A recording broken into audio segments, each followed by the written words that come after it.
Next, all the way from Calgary, we have Joanne.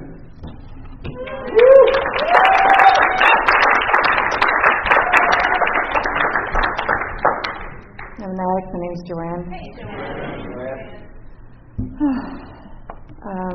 Grateful for this opportunity. It's kind of funny. I was at a workshop today, not NA, but work related, and they were talking about this thing called the imposter syndrome. And I was thinking, about all the times in my life that I felt that way. And I was thinking about having to come here and speak tonight. And I knew that there was going to be, and I'm very grateful to have some people in this room who were here when I first came in, And so these are the people that I've met along the way, some at the beginning, some along the way on my journey, who came before me that I respect, And so then I start thinking, who am I to get up there and share? Like I'm nervous because I don't feel like I belong in this spot right here.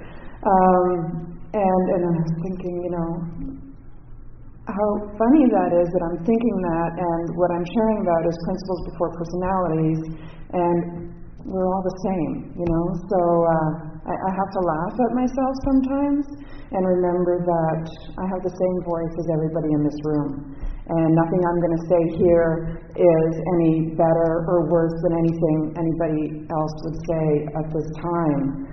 And that's also my excuse. If I don't say what you want me to say, that's too bad. I can only say what comes out of my mouth. And if you read my notes, you would laugh because they make zero sense, except to me. It was funny. I was telling a friend earlier that I was going to be sharing on this topic, and she said, "Oh, you're going to be great. You have so much experience with it." I'm like, "What do you mean?" She goes, "Well, with working on conventions and stuff." I'm like, "Oh, yeah." She saw me working on conventions in early recovery, and things are different today, and not in the way you think. So, before I got clean, I would say I had nothing to share on this topic. I had some values, I had some morals, but there was lines, and they got blurred depending what I wanted to do and what I was using. So I'm not really going to refer to before, but when I came in, I went to that first meeting, and that was the first time I felt any sort of connection, like a place where people understood me, and I understood them. I warn you, I get teary very easily. It's usually because I'm happy and I'm grateful, so that's a good thing. So I felt that immediate connection. So in the beginning, for me, and I know it's not the same for anyone, but for me, I felt joy, a lot of joy. And it was easy for principles before personalities for me. Like, I loved everybody, and there was no one in the meetings that annoyed me initially. That was it was a good thing, but for me that didn't necessarily last forever. And so I did get involved in service fairly early in recovery, and I moved a lot in my recovery, and service was always the way I could connect, right? Because I got clean in one area, and then I moved to another area, and I felt like it's weird when you do that. If you've never done that, it's very weird to move to another area, feel like a newcomer, but not want to be a newcomer again. It's just this weird feeling, and really, I guess, it's pretty self-centered, and that's another topic. But I learned to use service as a means of getting involved and getting to know people and staying connected. And service in the beginning for me was easy, right? Because I loved everybody, and I had this little joyful outlook, and I could kind of sit back and watch the drama, because there is some drama in service, and laugh, right? It was amusing to me. And I also got into a relationship early in recovery, and my partner, who is now my husband of 19 years, which is another miracle of recovery, he was the very passionate one. So it was easy for me to be the quiet one in the background, kind of laugh and let him explode at times and learn some lessons along the way. I probably shouldn't talk about that, but he probably won't listen to this because I'll ask him not to. So that was an easy thing. So I did get involved in conventions, and there was some really challenging moments in service. And in the beginning, because of the way I was, it wasn't such a big deal. And there was all this stuff that would happen, and people would cry, and people would get mad, and it was okay with me, right? It didn't affect me. And then as I went along in my journey, and I started to understand more. And I started to learn more about the process of recovery and about the traditions and the steps and the principles. And I started to care more. It's kind of a strange thing that happened is that I became less easily able to let things go. So I kind of focused on the traditions and kind of forgot that if you're not doing the steps with the traditions, there's kind of an imbalance that starts to happen. And I would let my passion about the traditions, about, unity or about anonymity or all those things that happen, and this is the way it has to be. And I wasn't practicing, the other part of it, and it was then I started to get bothered. And it wasn't as easy to just let things go and to be, just part of the solution, right? It's never come to a crisis point for me, but I find it interesting that for me the journey went from, joyful and free at the beginning to a little bit less joyful and free. But I continue to do service because I've continued to learn along the way. And I've learned about how to look at my behavior. So instead of just letting it happen now, I can look back at it and I can see where my part is. And it usually comes from, having expectations or, self-centered fear and discomfort, right? If it's not the way I expect it to be, I am no longer comfortable. And that brings up a reaction, right?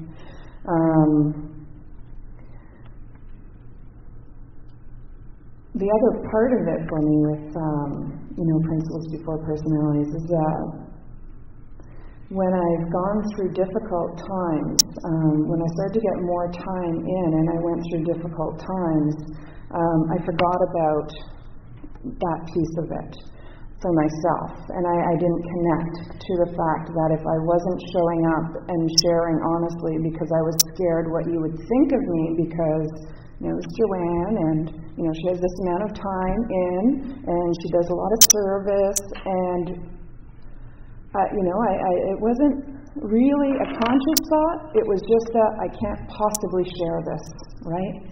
And I wasn't thinking it all the way through, but I could not possibly share those things with people who have known me long enough that I should know.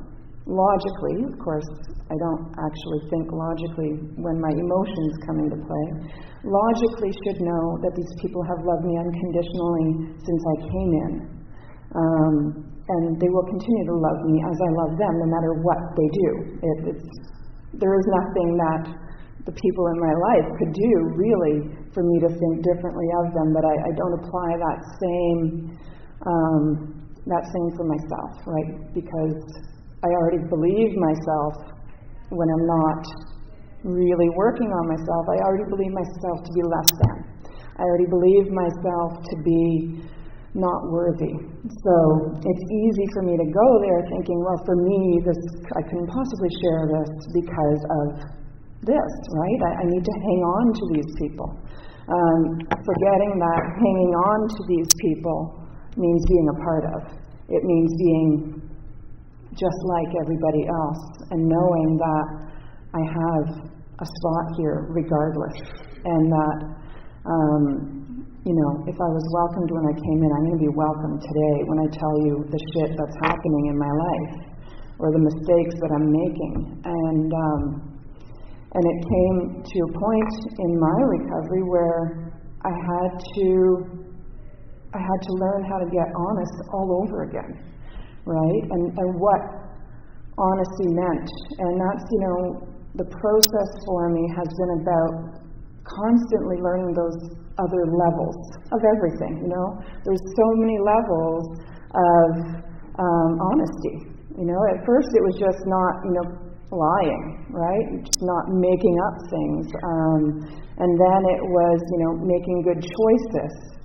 And today it's about telling you the crazy stuff that's in my head so that I don't lose my connection, so that I don't become someone other than just another addict in the room, because that's what I do to myself. And I've learned that if I don't do that all the time, every meeting I go to, I need to do that if I have the opportunity to share. And I need to keep that connection going, and I have to be just the same as everybody else. And that doesn't make me less than, it doesn't make me more than ever, right? And I've watched many people go down that road, Recently, there was a member that, was in our area that forgot that piece of it, and was very probably, my assumption, how it looked was that, the title that they had been given in the rooms, which we do to people, we give them that special title, the spiritual person, oh, that spiritual guy, and then they stop wanting to tell you the truth, because then you're not going to think the same of them, and then they die. Then they go out and they die. And I don't ever want to be that, I would rather try to be the same as everyone else and be joyous again, be that one. And today I strive to remember that no matter what, principles before four personalities is going to save my life. It's not just a tradition, it's a lifesaver for me. And when I see how quickly it can escalate to that point where you feel like you are no longer a part of. And, and for me, I've gone there, and, because of the miracles of recovery and the people in my life, I never had to use. But I have seen how quickly that can happen. You go from disconnecting to using to being so disconnected that it takes days and days for anyone to notice you're gone in such a short period of time. And that is the disease of addiction. And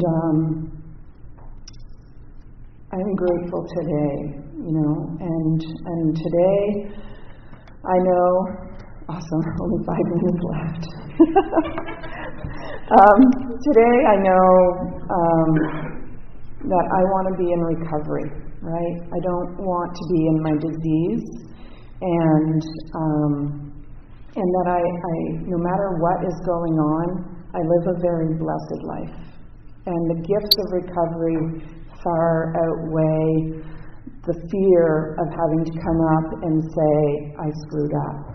I made a really bad choice, and this is what's going on, and I'm scared, right? I would rather face that fear and stay connected and remember that someone in here has probably gone through the same thing or is going to go through the same thing at some point. So I'm either going to get the experience from that person who has already gone through it, or somebody else is going to be able to share honestly because they saw that I did it and I didn't die.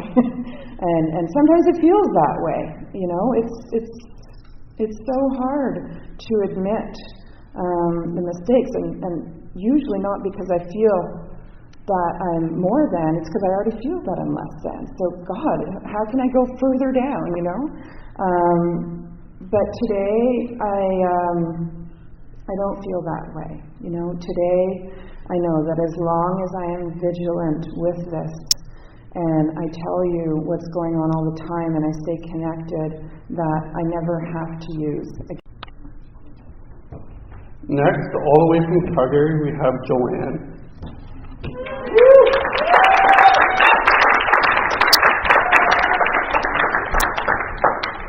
I'm an addict. My name's Joanne. Hey, Joanne.